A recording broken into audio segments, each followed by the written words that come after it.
Hola a todos, amantes de las inversiones, bienvenidos a mi canal, bienvenidos a vuestro canal. Soy Sergio Ávila y en el día de hoy vamos a comentar cuáles son los tipos de gestión del riesgo que uno puede asumir de manera sencilla. Vamos a poner dos ejemplos claros que en este caso nos van a permitir gestionar bien las operaciones, gestionar bien el riesgo desde el comienzo. Así que no os lo perdáis, que comenzamos.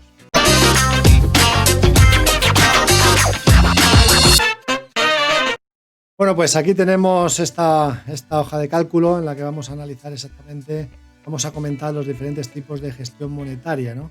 Como decíamos, o podemos pensar, ¿no? Hemos dicho que tendríamos un riesgo del 1 al 2% riesgo mínimo, riesgo pequeño, bajo riesgo, del 2 al 5% riesgo medio, por encima del 10% riesgo alto, y por encima del 20 ya imprudencia. Así que si nosotros nos fuésemos y pensásemos que tuviésemos un capital de 10.000 euros, si nosotros hiciésemos la primera operación asumiendo un 2% de riesgo, esos 200 euros o ese 2% sobre los 10.000 serían igual a 200. Con lo cual, en caso de que tuviésemos una pérdida, pues estaremos hablando de que nos quedaría un remanente de 9.800. En este caso, como decíamos, es el primer modelo en el que vamos a ir cogiendo porcentaje sobre el remanente que nos quede. De manera que si a mí me queda aquí en 9.800, pues el 2% de esos 9.800 van a ser 196, con lo cual ese sería el riesgo que tendríamos que asumir en la siguiente operación. De manera que si perdiésemos, estamos hablando de siempre porque quiero ir aquí hacia ver cuál sería el riesgo de ruina, si perdiésemos ese 2% nos quedaría 9.604, luego volveríamos a bajar a 192 y así sucesivamente iríamos bajando el capital que nos arriesgábamos en cada operación debido a que cada vez nos queda menos remanente. Con lo cual, si nosotros arriesgamos un 2%, pues fijaros, para llegar a riesgo de ruina, pues tendríamos que perder 400 veces, ¿no? Con lo cual, pues evidentemente el riesgo de ruina se reduce muchísimo más. Pero ¿qué pasa si hiciéramos lo mismo con el 5%? Si de esos 10.000 perdiéramos 500 euros, nos quedarían 9.500, luego de esos 9.500 el 5% serían 475 y así sucesivamente. Pues aquí en este caso, al haber asumido un mayor riesgo, ya con la mitad de operaciones llegaríamos a la ruina, ¿no? En vez de 400, 200. Si nos vamos al 10%, fijaros, 10% sobre 10.000, estamos hablando de ya, esto es un riesgo muy alto, el riesgo de ruina lo tendríamos con tan solo 75 operaciones. Hemos pasado de 400 a 200 a simplemente 75. Y en cambio, si nos cogiésemos un 20%, que ya esto es totalmente fuera de lo lógico, ¿no? Y de lo normal, pues estaremos hablando de, si yo tengo 10.000 y arriesgo 2.000 en cada operación, el riesgo total 2.000, pues estaríamos hablando que con tan solo 40 operaciones yo tendría riesgo de ruina. Hablando de que además luego estamos cogiendo el riesgo, estamos asumiendo después el riesgo sobre el remanente que nos queda. Y esto también tiene una cosa muy difícil, ¿no? Porque si yo de aquí perdiese un 20% de los 10.000, luego para recuperar esos 2.000, con 8.000 que me quedarían restantes, tendría que ganar un 25%. No tengo que ganar un 20%, que es lo que he perdido, sino que tengo que ganar un 25%. Con lo cual, a mayor cantidad de riesgo que estamos asumiendo en cada operación, mucho más difícil que podamos ser consistentes en el largo plazo. Así que por eso yo me quedaría con el 2% de riesgo. Aquí en este caso se podría utilizar esta posibilidad, sobre el remanente ir cogiendo el 2%. Y vemos que pues, más o menos se va arriesgando casi lo mismo, pero siempre se va reduciendo un poquito con respecto al anterior. Hay otra posibilidad, que era la otra que decíamos, que era el riesgo de tramos. Si en vez de coger y cada operación pues cambiar el riesgo por el porcentaje del total, dijésemos, oye, pues mira, quiero cambiar cada vez que pierda 1.000 euros. Pues en este caso, si yo tengo 10.000, digo, pues el primer tramo va a ser cuando pierda 9.000, a partir de ahí bajaré a 180, el 2% de 9.000. Pues bueno, de esta manera también el riesgo de ruina sería bastante más pequeño, 170 operaciones, no es lo mismo que las 400 que tendríamos anteriormente, pero quizás pues puede ser otra fórmula de llevar a cabo la gestión del riesgo. Evidentemente, si esto lo hacemos por tramos, pues con 5%, fijaros que los tramos cada vez se van haciendo más cortos. Tengo que perder menos operaciones para ir cambiando de tramo. Si hacían el 2%, veíamos que los tramos eran más amplios, ¿no? Más largos. Si nos vamos al 5%, cada vez son menores esos tramos. Y ya si nos vamos al 10%, al 20%, pues evidentemente ya los tramos son casi inapreciables. Estamos hablando de que pasamos con una operación perdida al segundo tramo y del segundo al tercero rápidamente. Así que por eso decimos que la importancia de pues, tener entre un 1 y un 2%. Hay algunos inversores que eligen 1%, otros el 1,5%, otros el 2%. Fijaros en el 20% por tramo. Esto lo voy a quitar. Me acaba de aparecer. Y me voy al 20% por tramos. Si yo quiero arriesgar un 20% de 10.000 euros, estamos hablando de que si pierdo la primera operación ya me quedan 8.000. Ya estaríamos, no estaríamos saltando un tramo, sino dos rápidamente, ¿no? Luego nos pasaríamos rápidamente al segundo, al tercero, la operación sería un tramo. Con lo cual, como decimos, la clave está en pues, tener un porcentaje de riesgo bajo y que cada una de las operaciones que hagamos siempre sea el mismo. Yo siempre voy a arriesgar el 2%, arriesgar siempre el 2% sobre mi capital, ya sea pues, sobre el capital remanente o sobre el tramo que hayamos decidido.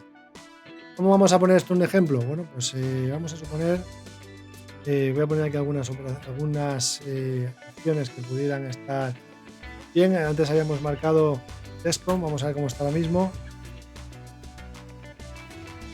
Bueno, aquí hemos dicho antes Descom. Bueno, imaginemos que seguimos pensando en la misma. Y tenemos dos posibilidades, ¿no? Dicho Descom por cualquier otra, pero esta pues, sigue estando en tendencia positiva y es un valor que pues imaginemos que queremos añadirlo en cartera. ¿Qué podemos hacer? Pues bueno, dentro de Pro Real Time simplemente yo puedo coger y decir, cojo la regla desde el precio actual hasta donde quiero poner el stop y me dice que son 30,18 dólares.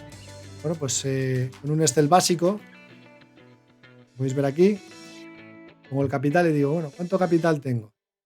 Vamos a poner 20.000. Ejemplo. Vamos a poner un riesgo del 2%, que son 400 euros de riesgo. Vemos que ya me lo ha calculado. Simplemente esto es tan fácil como multiplicar 20.000 por el 2%, igual 400. Ahora bien, precio de compra. Vamos a suponer que estamos entrando en esta operación que está en 403,12. 403,12 dólares.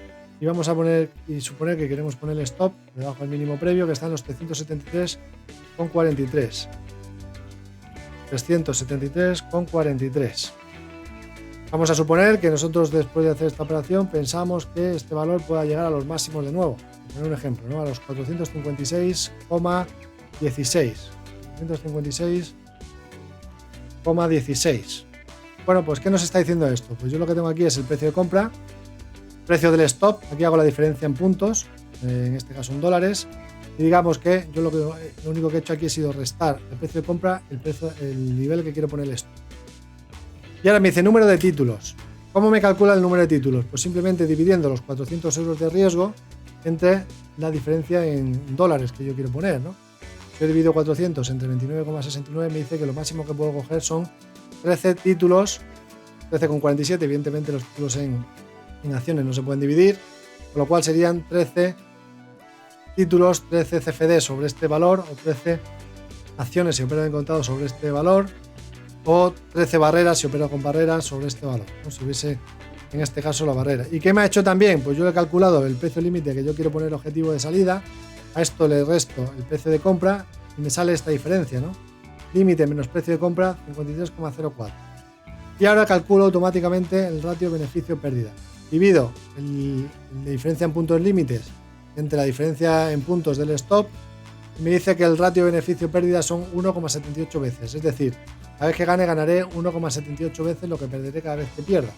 Es decir, si pierdo 400 y gano, ganaré 400 por 1,78. Ese será mi beneficio potencial.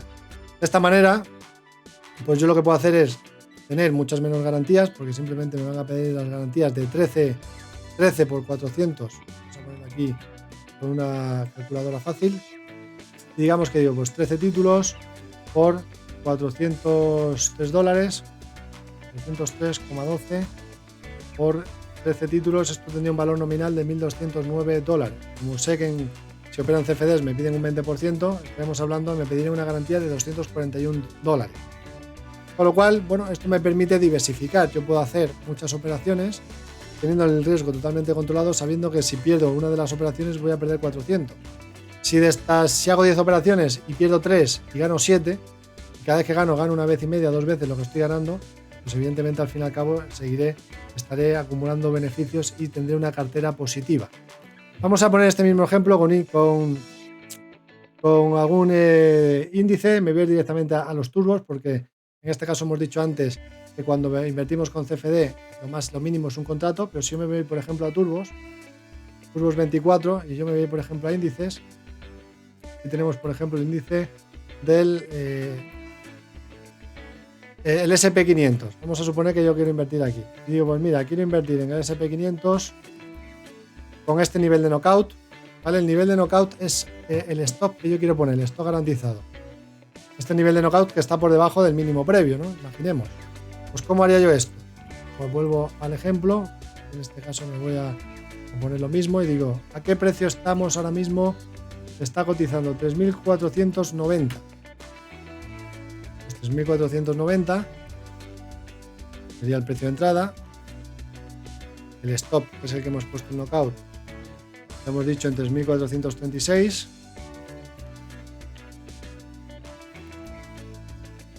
Y vamos a suponer que el límite, me lo invento, digamos que queremos volver aquí hasta la zona de los máximos. Tenemos 3.588.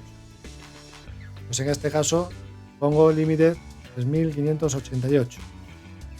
Y en este caso esta operación me saldría que yo podría coger, me dice que la diferencia que hay entre el precio que yo compro y el precio de stock son 54 puntos. Como yo quiero arriesgar 200 euros, divido los 200 entre 54 y me sale que puedo coger como máximo 3,70 euros el punto. 3,70 euros el punto. Con lo cual, en el caso de operar en turbos, eso sí que lo puedo hacer claramente, ¿no? Yo puedo ir aquí a este turbo y decir